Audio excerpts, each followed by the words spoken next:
Friends, एक बार फिर से आपका स्वागत है हमारी फंडामेंटल क्लासेस बरेली में।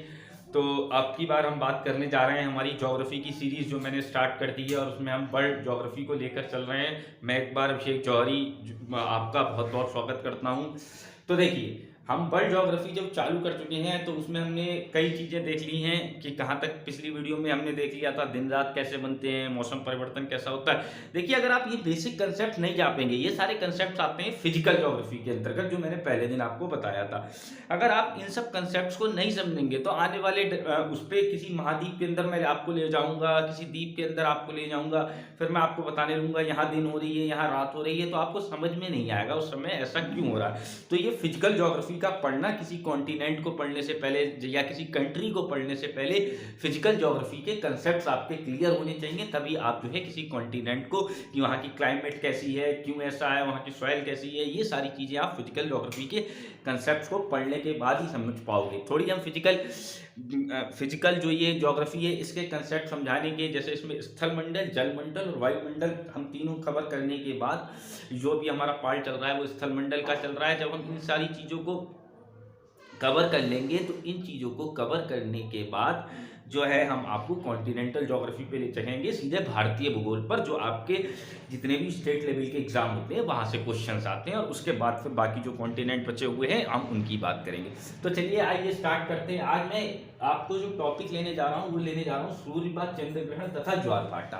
देखिए, ये दोनों टॉपिक एक साथ इसलिए लिखे जाते हैं क्योंकि अगर आप सूर्यपात चंद्र ग्रहण को नहीं समझ पाएंगे तो आप ज्वार भाटा भी नहीं समझ पाएंगे, क्योंकि समझने में थोड़ी सी, अगर आप अलग अलग पढ़ेंगे तो आपको दिक्कत तो फेस होंगी, लेकिन अगर आप दोनों टॉपिक को एक साथ पढ़ेंगे तो आपको जो है वो समझना थोड़ा आसान रहेगा क्रम से। पता चलिए मैं आपको एक वीडियो दे दूं सूर्य ग्रहण व चंद्र ग्रहण की, उसके बाद में कोई और वीडियो देने के बाद फिर काफ़ी टाइम बाद आपको ज्वार भाटा पढ़ाऊँ, या पहले ज्वार भाटा पढ़ा दूँ फिर काफ़ी गैप दे के वो पढ़ाऊँ, तो वो चीज़ आपको जो है उतनी आप अच्छे तरीके से कैच नहीं कर पाओगे। तो हम इसको दो वीडियो में कवर करते हैं, देखते हैं।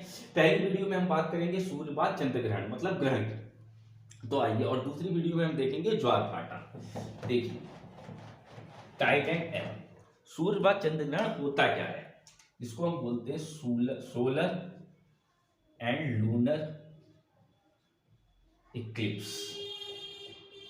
क्या बोलते हैं? Solar and lunar Eclipse. देखिए, सबसे पहली बात, आपके एग्जाम में ऑब्जेक्टिव जो बनेंगे, क्या क्या ऑब्जेक्टिव बनेंगे वो सारे डिस्कस करूंगा यहाँ से, क्या क्या हमारे क्वेश्चंस बनते हैं। चलिए तो देखते हैं हम सोलर एंड लूनर इक्लिप्स को कैसे क्या होते हैं। तो सबसे पहली बात आपको यह ध्यान रखनी है कि ये हमारा सूर्य है, ये पृथ्वी है, या ये चंद्रमा है। ठीक है, अब मैंने बना दिए हैं, लेकिन सबसे बड़ा आपको सूर्य होता है, उसके बाद पृथ्वी का साइज होता है, फिर चंद्रमा का साइज होता है।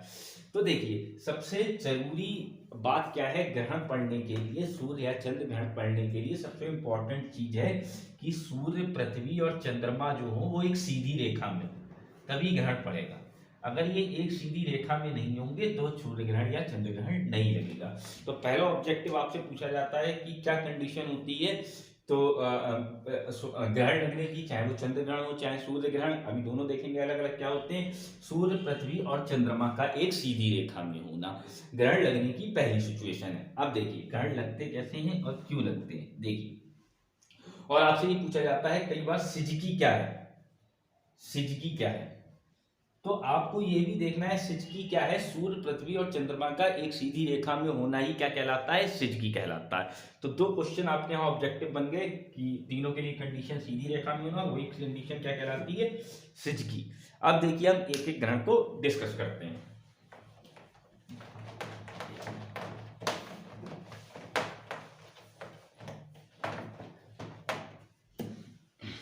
देखिए, पहले हम देखते हैं सूर्य ग्रहण क्या होता है।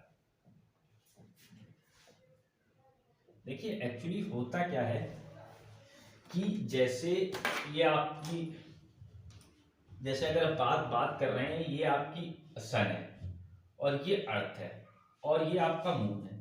तो आप देखिए होता क्या है, आपको पता है ये अर्थ जो है वो सन के चारों ओर घूम रही है और मून जो है वो अर्थ के चारों ओर घूम रहा है। तो ये घूमते घूमते ऐसी सिचुएशन बन जाती है कि एक स्ट्रेट लाइन में आ जाते हैं, एक स्ट्रेट लाइन में आ जाते हैं। जैसे ये सन की और ये अर्थ की ऑर्बिट हो गई, अर्थ अपनी ऑर्बिट में घूम रही है और ये सन हो गया और ये मून अपनी ऑर्बिट में घूम रहा है। तो इस तरीके से घूमते घूमते घूमते घूमते ये जो है वो कंडीशन बन जाती है, एक स्ट्रेट लाइन में आ जाते हैं।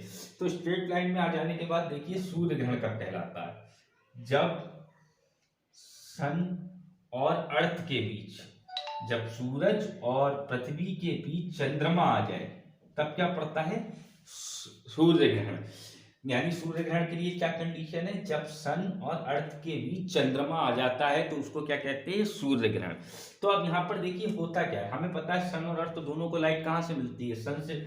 अब देख, सन और अर्थ और मून को लाइट कहाँ से मिलती है, सन से। अब देखिए क्या होता है, जब बीच में चंद्रमा आ जाता है तो आप अर्थ से सन का पूरा भाग नहीं देख पाते। मतलब जो है कि आप पूरा भाग सन का नहीं देख पाते हैं, इसी को कहते हैं सूरज पे ग्रहण का लग जाना या सूर्य ग्रहण। क्योंकि जो चंद्रमा की शैडो होती है वो भी यहाँ गिरेगी साथ ही साथ, और आप जो है वो सूरज का पूरा भाग नहीं देख पाओगे। अब आपका पहला ये चीज हो गई कि सूर्य ग्रहण कब लगता है, जब घूमते घूमते सूरज और पृथ्वी के बीच चंद्रमा आ जाए। अब कब लगता है, तो आपको ध्यान रखना है ये अमावस्या पे लगता है।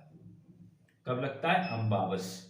इसको इंग्लिश में बोलते हैं न्यू मून डे, नया चांद का दिन, न्यू मून डे। क्या बोलते हैं, अमावस्या। तो सूर्य ग्रहण से पहला क्वेश्चन बन गया, सूर्य और अर्थ के बीच चंद्रमा का आना सूर्य ग्रहण कहलाता है। कब लगता है सूर्य ग्रहण, सिर्फ अमावस्या को लगेगा, ठीक है। तो ये आपका पहला क्वेश्चन आ गया। अब इससे और क्या ऑब्जेक्टिव बनते हैं आपके क्वांटिटेटिव पॉइंट ऑफ व्यू से, तो बहुत ज्यादा इंपॉर्टेंट है, वो मैं आपको बता दे रहा हूँ। सूर्य ग्रहण से देखिए, सूर्य ग्रहण दो तरीके का होता है, एक होता है आंशिक और एक होता है पूर्ण सूर्य ग्रहण।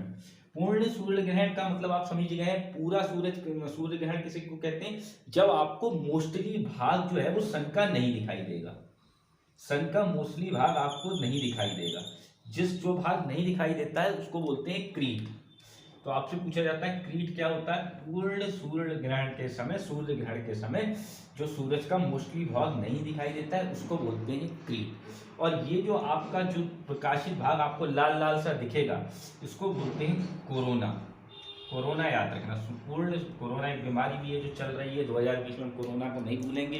तो जब सूर्य ग्रहण लगता है तो उसके चारों ओर का जो आपको लाल लाल सा प्रकाशित भाग दिखता है उसको बोलते हैं कोरोना। तो सूर्य ग्रहण देखना हानिकारक क्यों होता है, क्योंकि यहाँ से यूवी और एक्स रेस का उत्सर्जन होता है, तो इसीलिए इसको देखना हानिकारक माना जाता है। और क्या ऑब्जेक्टिव आपका पूछा जाता है, एक आपसे पूछा जाता है ये जो बन रही है एक रिंग जैसी बन जाती है, तो इसको हम बोलते हैं डायमंड रिंग। ये कई बार ऑब्जेक्टिव में पूछा गया है कि डायमंड रिंग किस समय बनती है। तो डायमंड रिंग आपको ध्यान रखनी है, जब पूर्ण सूर्य ग्रहण पड़ता है तब डायमंड रिंग बनती है। तो सूर्य ग्रहण से आपके ऑब्जेक्टिव पहले आप तो समझिएगा सूर्य ग्रहण है क्या, पृथ्वी और सूरज के बीच चांद का आ जाना। अब उससे क्वेश्चन क्या क्या बनते हैं कि कोरोना क्या है, क्रीट क्या है, और डायमंड रिंग जो है वो कब बनती है। तो डायमंड रिंग पूर्ण सूर्य ग्रहण के समय बनती है, आंशिक सूर्य ग्रहण के समय नहीं बनती है। और दूसरी चीज आपको ये ध्यान रखना है कि कब लगता है सूर्य ग्रहण, कब ऐसी सिचुएशन होती है, अमावस्या को, ठीक है, या इंग्लिश में बोलते हैं न्यू मून डे। अब हम देखते हैं चंद्र ग्रहण क्या होता है। तो मैंने वो ऑब्जेक्टिव्स आपको एग्जैक्ट पॉइंट ऑफ व्यू से बता दिए हैं जो आपके लिए इंपॉर्टेंट है। देखिए चंद्र ग्रहण, देखिए चंद्र ग्रहण या लूनर इक्लिप्स क्या होता है। देखिए चंद्र ग्रहण क्या होता है, देखिए जैसे मैंने आपको बताया कि ये हमारे सन है, ये सूरज हो गए, ये अर्थ हो गई। तो अब पिछली बार हमने देखा कि सन और अर्थ के बीच क्या था, मून का आ जाना क्या कहलाता है, सूर्य ग्रहण।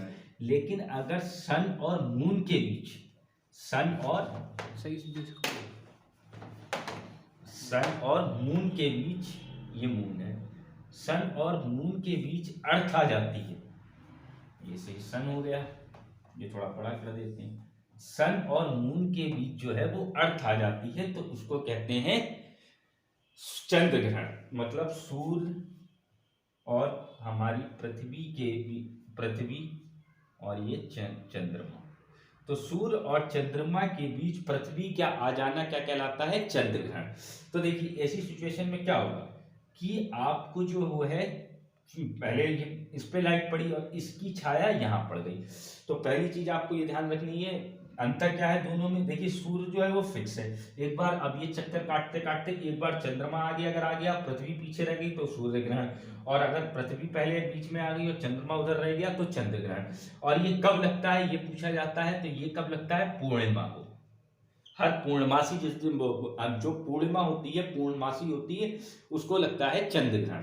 अब इसको इंग्लिश में बोलते हैं full moon day. Full moon day क्यों बोलते हैं आपको पता है, या ब्लड मून भी बोला जाता है इसको, क्योंकि आप जब देखते हैं तो जो चंद्रमा होता है पूर्णमासी की रात, वो आपको पूरा जो है पूरा दिखाई देता है गोल गोल, तो इसी को कहते हैं पूर्णमासी। इसी के हिसाब से हमारी हिंदी में तिथि चलते हैं, महीने बदलते हैं कि आपकी अमावस्या है, आज पूर्णमासी है, अब इसको कहते हैं चंद्र ग्रहण। अब लेकिन आपसे कई बार ये क्वेश्चन पूछा जाता है कि हर पूर्णमासी या हर अमावस्या को सूर्य ग्रहण या चंद्र ग्रहण क्यों नहीं लगते हैं। ये आपसे ऑब्जेक्टिव क्या पूछा जाएगा, इसको ध्यान से सुनिए। ऑब्जेक्टिव क्या पूछा जाएगा, हर फुल मून डे को या हर न्यू मून डे को या हर पूर्णमासी को और अमावस्या को सूर्य ग्रहण या चंद्र ग्रहण क्यों नहीं लगते हैं।